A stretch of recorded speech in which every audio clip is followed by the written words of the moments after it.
আসসালামু আলাইকুম viewers, welcome back to my channel. আশা করি সবাই অনেক ভালো আছেন। আজকে আপনাদেরকে তৈরি করে দেখাবো ভীষণ মজাদার একটি আমড়ার আচার। এই আচারটা খেতে ভীষণ মজা আর তৈরি করাটাও অনেক সহজ। আশা করছি আমার আজকের এই আচারের রেসিপিটা আপনাদের কাছে ভালো লাগবে। চলুন তাহলে দেখে নেওয়া যাক এই আচারটা কিভাবে তৈরি করতে হয়। প্রথমে আমি এখানে 1 কেজি পরিমাণ আমড়া নিয়েছি আর আমড়াগুলোর খোসাটা খুব ভালোভাবে ছাড়িয়ে নিয়েছি। আমড়ার খোসাটা ছাড়ানোর পরে 3-4 বারের মতো পানি দিয়ে ধুয়ে নিয়েছি। এখন একটা ছুরির সাহায্যে আমড়ার ভিতরটা একটু কেটে নিব। আমড়ার চারিপাশ দিয়ে এভাবে করে একটু কেটে নিতে হবে, এতে করে আচার বানানোর সময় মশলাটা আমড়ার ভিতর পর্যন্ত পৌঁছাতে পারবে। একইভাবে কিন্তু আমি প্রত্যেকটা আমড়াই কেটে নিব। আর আমার চ্যানেলে কিন্তু এছাড়াও আরও অনেক ধরনের আচারের রেসিপি আপলোড করা আছে, আপনারা দেখতে চাইলে কিন্তু সেগুলোও দেখে নিতে পারেন। আমি এই ভিডিও ডেসক্রিপশন বক্সে সেই আচারের ভিডিওর লিঙ্কগুলি দিয়ে রাখবো, আপনারা চাইলে সেখান থেকে দেখে নিতে পারেন। আশা করছি আমার সেই ভিডিওগুলো আপনাদের কাছে ভালো লাগবে।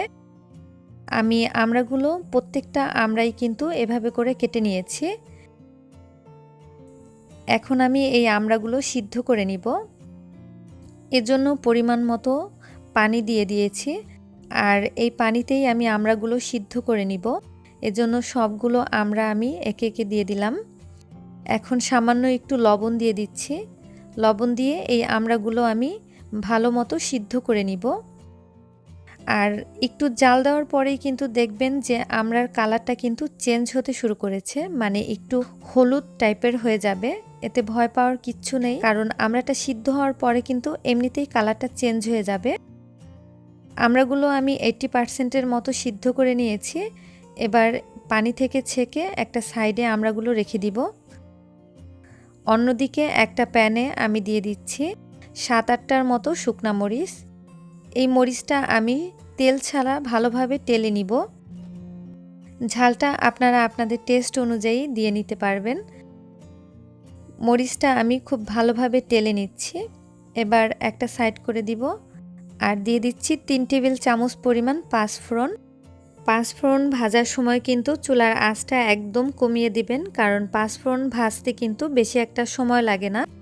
আর লো আঁচে কিন্তু পাঁচফোড়নটা ভেজে নিলে পুড়ে যাওয়ার চান্স খুবই কম থাকবে। তো পাঁচফোড়নটা আমি ভেজে নিয়েছি। এরপর হালকা ঠান্ডা করে শুকনা মরিচ আর পাঁচফোড়ন আলাদা আলাদাভাবে গুঁড়ো করে নিব। এরপর অন্য আরেকটা প্যানে দিয়ে দিচ্ছি 1 কাপ থেকে একটু কম পরিমাণ সরিষার তেল। বড় সাইজের একটা তেজপাতা মাঝখান থেকে একটু চিড়ে তারপরে দিয়ে দিচ্ছি। শুকনা মরিচ দিয়ে দিব 2টা। রসুনের কোয়া দিয়ে দিচ্ছি। আমি এখানে একটা বড় সাইজের রসুন নিয়ে এর কোয়াগুলো খুলে নিয়েছিলাম। এবার হালকাভাবে একটু ভেজে নিচ্ছি। এখন দিয়ে দিব 1 চা চামচ আদা বাটা। আপনারা চাইলে কিন্তু এখানে আদা এবং রসুন বাটা দুটোই ইউজ করতে পারবেন।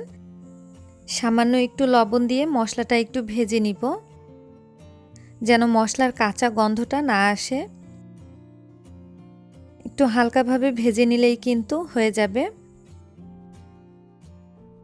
এখন দিয়ে দিচ্ছি হলুদের গুঁড়া। সামান্য একটু হলুদের গুঁড়া দিচ্ছি, কারণ আচারে খুব সুন্দর একটা কালার আসার জন্য।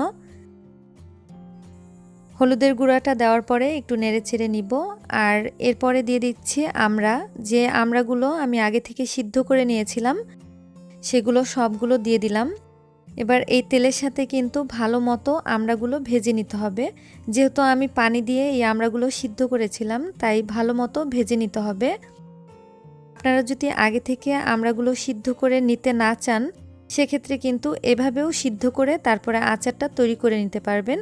সেক্ষেত্রে চিনি দেওয়ার সময় কিন্তু পানি দিয়ে তারপরে আমড়াগুলো সিদ্ধ করে নিতে হবে। আমড়াগুলো আমি ভালো মতো ভেজে নিচ্ছি। খুব ভালোভাবে কিন্তু ভেজে নিতে হবে, যেন এতে কোনো এক্সট্রা পানি না থাকে, কারণ পানি থাকলে কিন্তু আচারটা বেশি দিন সংরক্ষণ করতে পারবেন না।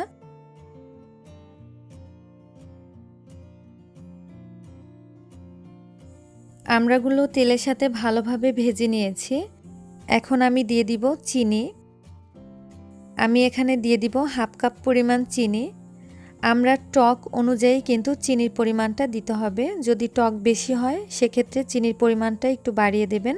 বিট লবণ দিয়ে দিলাম সামান্য একটু। বিট লবণটা দিলে কিন্তু এই আচারের টেস্টটা কিন্তু ভালো আসে। চিনি আর বিট লবণ আমড়ার সাথে কিন্তু খুব ভালোভাবে মিশিয়ে নিচ্ছি। আর যারা আমরা আগে সিদ্ধ করে নিতে না চান তারা কিন্তু এ পর্যায়ে পানি দিয়ে তারপরে আমড়াটা ভালো মতো সিদ্ধ করে নেবেন। আমি একটু ঢাকনা দিয়ে ঢেকে নিচ্ছি যেন আমড়াটা আরও একটু ভালোভাবে সিদ্ধ হতে পারে। দেখুন চিনিটা গলে গিয়ে কিন্তু অনেকটা পানি বের হয়েছে, আর এই পানিতেই কিন্তু আমড়াটা আরেকটু নরম হয়ে যাবে। এরপর দিয়ে দিচ্ছি টেলে নেওয়া শুকনো মরিচের গুঁড়া 1 টেবিল চামচ পরিমাণ। ঝালটা আমি আমার টেস্ট অনুযায়ী দিয়েছি, আপনারা আপনাদের টেস্ট অনুযায়ী বাড়িয়ে অথবা কমিয়ে দিতে পারবেন। আমি এখানে টালা শুকনো মরিচের গুঁড়ো দিয়েছি, তবে আপনারা চাইলে কিন্তু লাল মরিচের গুঁড়ো দিয়েও এই আচারটা বানিয়ে নিতে পারবেন। এই আচারটা রান্না করার সময় অবশ্যই চুলার আঁচটা মিডিয়ামে রেখে এরপরে আচারটা রান্না করে নিতে হবে, নইলে কিন্তু নিচে পুড়ে যাবে আর খেতেও ভালো লাগবে না। আচারটার কালারটা কিন্তু অনেকটা চেঞ্জ হয়ে গেছে, দেখেই হয়তো বুঝতে পারছেন আচারটা দেখতে কতটা লোভনীয় হয়েছে। এই আচারটা কিন্তু খেতে ভীষণ মজার হয়। আমি এবার দিয়ে দিলাম সিরকা অর্থাৎ হোয়াইট ভিনেগার 2 টেবিল চামচ পরিমাণ। 5 ফোড়নের গুঁড়া দিয়ে দিব 3 টেবিল চামচ পরিমাণ। আচারটা নামানোর আগে কিন্তু এই 5 ফোড়নের গুঁড়াটা দিতে হবে, তাহলে কিন্তু আচার থেকে খুব সুন্দর একটা ফ্লেভার ছড়াবে। আর ভিনেগার যদি আপনাদের কাছে না থাকে সেক্ষেত্রে কিন্তু না দিলেও চলবে, তবে ভিনেগারটা দিলে কিন্তু আচারটা দীর্ঘদিন পর্যন্ত সংরক্ষণ করে রাখতে পারবেন। আচারটা প্রায় আমার রান্না করা হয়ে গেছে, এবার আমি চুলাটা অফ করে দিব আর এরপরে আচারটা আপনাদেরকে পরিবেশন করে দেখাবো। তৈরি করে নিলাম ভীষণ মজাদার টকঝাল মিষ্টি আমড়ার আচার। এই আচারটা যারা সংরক্ষণ করে রাখতে চান তারা কিন্তু কাচের বয়ামে রেখে ফ্রিজের নর্মাল সাইডে রেখে সংরক্ষণ করে রাখতে পারবেন। আমার এই আচারের রেসিপিটা ভালো লাগলে অবশ্যই একটা লাইক বাটনে ক্লিক করবেন আর আপনাদের ফ্রেন্ডস অ্যান্ড ফ্যামিলির সাথে এই আচারের রেসিপিটা শেয়ার করবেন। আমার চ্যানেলের আরও রেসিপি পাওয়ার জন্য চ্যানেলটি সাবস্ক্রাইব করে পাশে থাকা বেল আইকনটিতে ক্লিক করে নেবেন। আবারও হাজির হব অন্য কোনো রেসিপি নিয়ে। সবাই ভালো থাকবেন, সুস্থ থাকবেন। আল্লাহ হাফেজ।